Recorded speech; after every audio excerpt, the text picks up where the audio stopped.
while you were talking, what I was thinking is not only do we measure as a business what's important to us, but as an individual, I will measure what's important to me and to people like me.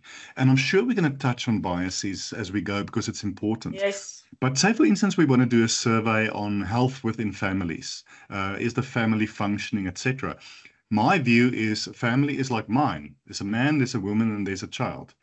What about same-sex couples? What about single parents? What about people who cannot have kids or don't want to have kids? There's probably 12 Mm, iterations.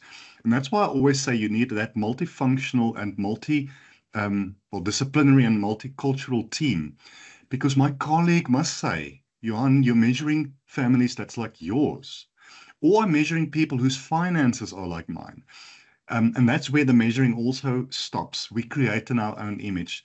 And I always encourage my clients, make sure that your small core team is as diverse as possible. Because even if you mean it well, you will be biased and there will be things that you're not thinking about. So, for instance, absolutely. why are not all kids just going to school? Because some of them walk 20 kilometers to get there without eating in the morning. It's not part of my life. I would never even think of that metric.